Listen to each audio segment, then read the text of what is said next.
नमस्कार, मैं डॉक्टर विनीता रामनानी, नेत्र रोग विशेषज्ञ, बंसल हॉस्पिटल। इस वीडियो के माध्यम से मैं आपको ग्लूकोमा की जानकारी देना चाहती हूँ। जनवरी जो मंथ है वो ग्लूकोमा अवेयरनेस मंथ के रूप में मनाया जाता है। आखिर हमें ऐसा क्यों करना पड़ता है? वो इसलिए कि जो ग्लूकोमा है, जिसे हम कांच बिंद यानी काला पानी या काला मोतिया के नाम से जानते हैं, ये एक ऐसी आँखों की बीमारी है जो अगर समय पर नहीं पहचानी गई तो मरीज को अंधत्व की तरफ ले जाएगी। तो इसके बारे में जन जागरूकता होना अति आवश्यक है। आखिर इसमें होता क्या है? ये एक ऐसी आँखों की बीमारी है जिसमें आँखों का दबाव बढ़ता है, देखने वाली नसें कमज़ोर होती है और मरीज को कोई शुरुआती लक्षण नहीं होते हैं। धीरे धीरे करके मरीज अपनी रोशनी पहले साइड से खोता है और फिर अंत में वो बीच की रोशनी भी चली जाती है। मरीज को इस बीमारी का पता अंत में ही चलता है जब उसकी रोशनी लगभग लगभग जा चुकी होती है। ये दोनों आँखों की बीमारी है और इसमें समय पर पहचान कर बीमारी को रोका जा सकता है। इसलिए रूटीन सालाना चेकअप आँखों की बहुत आवश्यक है। कुछ मरीजों को इसमें आँखों में दर्द, सर में दर्द, धुंधलापन या गाड़ी चलाने में परेशानी, कई बार जो एक्यूट अटैक ऑफ ग्लूकोमा जो एक वैरायटी होती है एंगल क्लोज़र की, उसमें मरीज को अचानक से आँखों में सडनली कम दिखना और साथ में उल्टी जैसा महसूस होना, सर दर्द होना और लाइट के चारों तरफ रंगीन गोले जैसे देखना भी शामिल हैं। लेकिन ये सिम्टम्स कुछ 10 से 20% लोगों में होते हैं जिनमें कि आँखों का दबाव बहुत ज़्यादा बढ़ जाता है। जो नॉर्मल आँखों का दबाव है वो डॉक्टर आपकी टोनोमीट्री यानी आँखों की प्रेशर टेस्ट करके बताता है। जैसे कि हम ब्लड प्रेशर चेक करते हैं वैसे उसी तरीके से आँखों का प्रेशर लिया जाता है। आँखों का जो नॉर्मल प्रेशर होता है वो 10 से 20 मिलीमीटर पारा होता है और अगर 20 मिलीमीटर से प्रेशर बढ़ा हुआ है, साथ में आँखों की नसों में कुछ परिवर्तन है, तो डॉक्टर आपकी जांचें कराता है।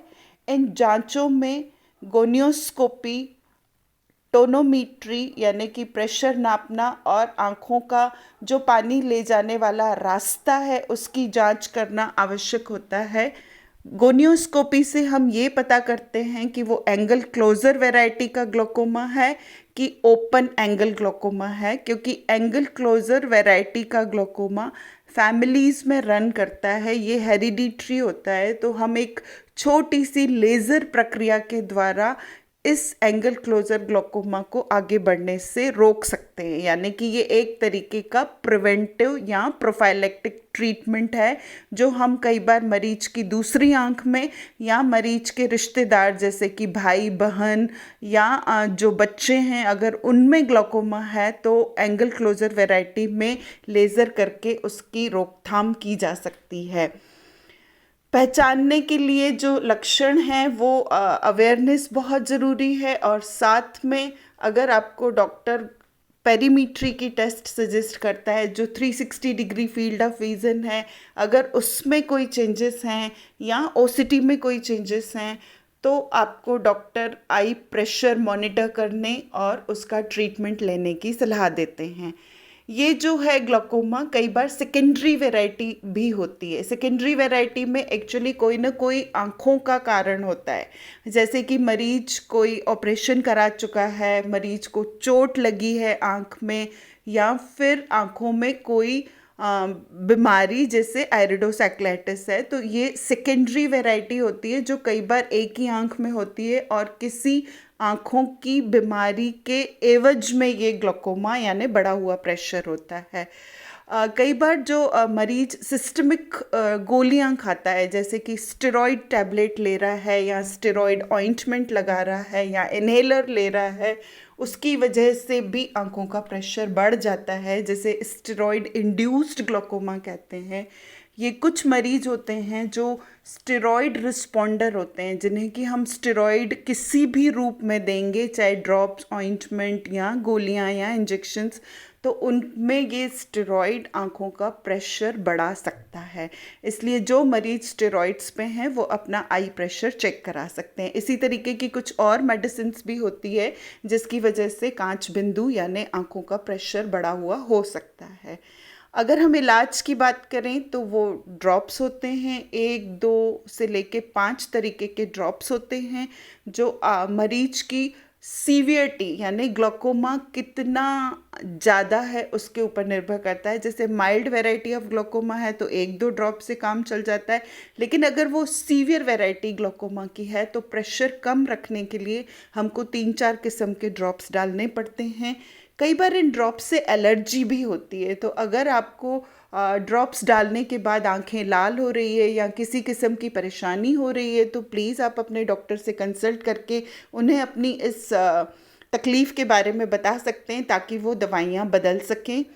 लेज़र, जैसा कि मैंने बताया कि लेंस जिनका एंगल जिनका नैरो होता है तो वो नैरो एंगल वैरायटी में लेज़र कामयाब होता है, जबकि ओपन एंगल वैरायटी में लेज़र की कोई आवश्यकता नहीं होती है। और अंत में अगर मेडिकल ट्रीटमेंट फेल होता है जिसमें कि वो प्रेशर को या आँखों की विज़न को या फील्ड्स को कंट्रोल करने में कामयाब नहीं होता है तो ऑपरेशन यानी ट्रेबेकुलेक्टमी या ग्लोकोमा वाल्व या शंट सर्जरीज की जाती है। कई बार क्योंकि ये 40 साल से ज़्यादा उम्र वाले मरीजों की बीमारी है तो मरीज कंफ्यूज हो जाता है कि उन्हें मोतिया बिंदु है कि कांच बिंदु है। कई बार दोनों कंबाइन भी होते हैं, मोतिया प्लस कांचिया बिंदु की बीमारी ओल्ड एज में हो सकती है।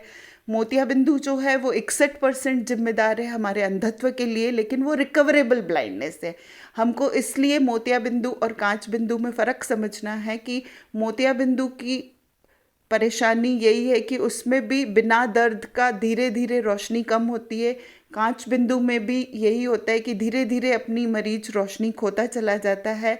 ये दोनों ओल्ड एज वाली बीमारियां हैं, लेकिन मोतिया बिंदु की जो बीमारी है उसमें विज़न रिकवरेबल है, मतलब सर्जरी करने के बाद रोशनी वापस आ सकती है। लेकिन कांच बिंदु क्योंकि नसों को सुखाता है, जो देखने वाली नस है वो कमज़ोर होने की वजह से रोशनी वापस नहीं आती है। इसलिए उसकी जल्द पहचान करना और उस बीमारी की वहीं दवाइयों के रास्ते रोकथाम करना बहुत ज़रूरी है। इसलिए मोतिया बिंदु ऑपरेशन करके एक बार में ही ठीक हो जाता है, लेकिन कांच बिंदु वाले मरीजों को लगातार दवाइयों का सेवन करना पड़ता है और उनको अपने डॉक्टर को लगातार दिखाते रहना पड़ता है। अपने पुराने कागज़ संभाल के रखना पड़ता है यह जानने के लिए कि आपकी बीमारी किस स्टेज में थी और वो दवाइयों के रास्ते रुकी हुई है कि वो बीमारी बढ़ रही है। अगर बीमारी बढ़ रही है तो उसकी रोकथाम ऑपरेशन के द्वारा की जा सकती है। कई बार मोतिया बिंदु और कांचिया बिंदु का दोनों का कंबाइन ऑपरेशन भी डॉक्टर आपको सजेस्ट करता है। इसलिए ग्लोकोमा के बारे में जानकारी होना बहुत ज़रूरी है। अगर हमने समय रहते अपना ट्रीटमेंट करा लिया तो हम अंधत्व से बच सकते हैं। जन जागरूकता के लिए हमको अवेयरनेस के साथ साथ सालाना अपनी चेकअप करानी है। स्पेशली जो हाई रिस्क ग्रुप्स हैं, जैसे कि फैमिली में किसी को कांच बिंदु की बीमारी है या 40 साल से ज़्यादा उम्र है, लाइट के चारों तरफ रंगीन गोले दिखते हैं, विज़न कम हो रहा है, या जो माइनस नंबर का चश्मा लगाते हैं, जिनको लगातार सर दर्द बना हुआ है, या फिर वो माइनस के चश्मे के साथ में डायबिटिक या हाइपरटेंसिव भी हैं। तो ये कुछ हाई रिस्क ग्रुप्स हैं जिनको अपनी सालाना आई टेस्ट करा के ये सुनिश्चित करना है कि कहीं ग्लोकोमा तो नहीं है। इसलिए ग्लोकोमा से डरे नहीं, ग्लोकोमा के बारे में अवेयर रहें, अपनी नियमित सालाना जांच करवा के अपने विज़न को बचाएं। नज़र है तो फिर जहान है, इसलिए आँखों की सुरक्षा का संकल्प लें और आज ही अपनी आँखों की जांच करवाएं। धन्यवाद। नमस्कार।